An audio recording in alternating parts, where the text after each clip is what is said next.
Let's move on to the next part here. This is as it relates to us. Why is there so much war fever here in Washington? Well, let's go ahead and put this up there on the screen. Something a little pretty interesting here from our friend over at Unusual Whales. Here's every U.S. politician whose stock portfolio will benefit from a conflict in the Middle East between Iran and Israel. I've aggregated a list of their stocks: Raytheon, Lockheed Martin, and more. Many are making millions. And as you can see, there's quite a bit of red and blue that is on there. You've got Kevin Hearn, Mark Green, Tommy Tuberville, Nancy Pelosi, Michael McCall, Marla Salazar, Alan Lowenthal, Lois Frankel, Patrick Fallon, Diana Hirschberger, Mike Kelly, Carol Miller, Dwight Evans. That's just in the top 10. So you can go through and read the entire report that he's put together. But what he gets at is that it's not only the politicians that are going to be making a ton of money based on this. It's that the defense companies here in the U.S. are salivating over a broader conflict. Put this up there, please, on the screen, because this is the perfect evidence that you need.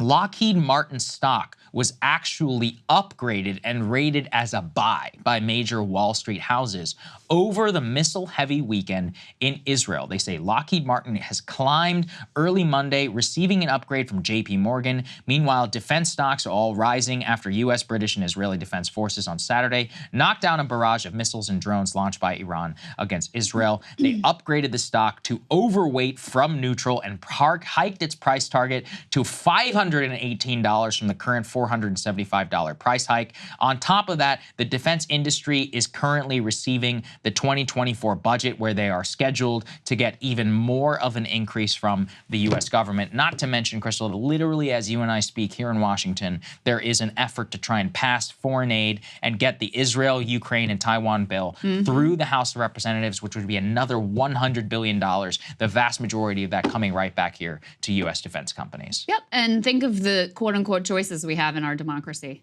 You know, Trump or Biden, they're both for this same disgusting, depraved system.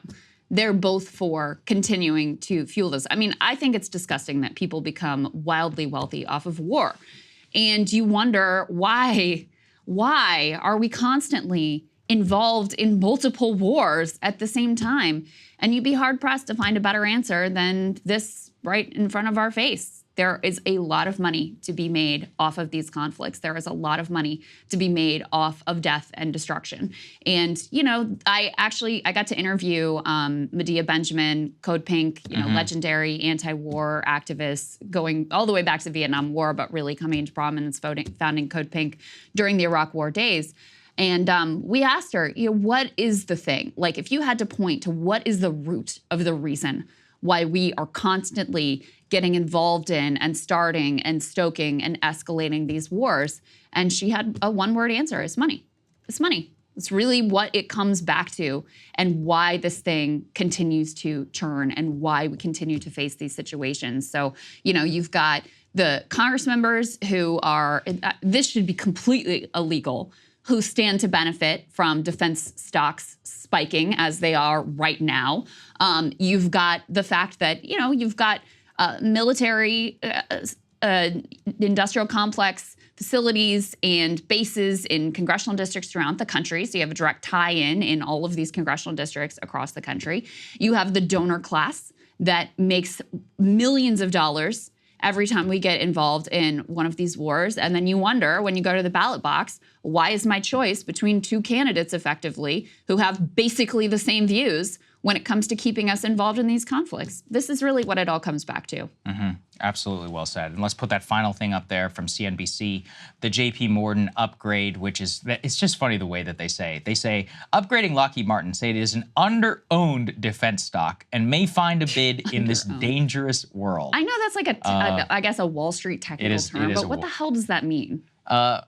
I mean, under-owned as in it's probably not enough parts of managed portfolios. I don't speak enough Wall Street ease in order to translate. But all we could say is that the people on Wall Street, their job is to make money. And they know how to make money. They're really good at it. In fact, I just saw a report from the Goldman Sachs that they were up some 27%, driven entirely by investment banking profits from just the last quarter. So don't underestimate these people's ability to sniff out a dollar. And what they see very clearly here is that the quote-unquote trend of where things are going is all towards funding this conflict, the Ukraine situation. Let's not forget the main case that they make right now, the neocons. They realize none of you actually want to continue to fund Ukraine's failed war and to continue to send people into the gauntlet and be killed for no reason. So their new argument is actually good for the U.S. economy because all this money is just going back to U.S. defense companies. And let's just say this. Here's the other thing, too, and part of the reason why we need to ban stock ownership, really, by members of Congress. We just need to have confidence. It's like, if you're so crazy that you believe that ideologically, I need to know 100% that you're not being motivated by the multi-millions of dollars that you have in your portfolio to benefit from a situation like this. Because all the names that I listed there, including Michael McCall and others, these people are worth $250 million, and that's the chairman of the Homeland Security Committee. That's right. He's one of the chief, proponents of Ukraine aid. You literally have a financial stake here. Maybe you believe what you believe. In fact, it's very possible, but you have to give confidence to the American people. Yeah, and then the other question is like, what you know that we don't know, that you get to benefit off of when you're trading stock. It is a truly sick and depraved system that we have. I mean, that's just the bottom line of these people who are war profiteers and the way this has become completely normalized around our society and especially here in Washington. Hey guys, if you like that video, go to breakingpoints.com, become a premium subscriber and help us build the best independent media organization on the planet. That's right. We're subscriber funded. We're building something new. We want to replace these failing mainstream media organizations. So again, to subscribe, it's breakingpoints.com.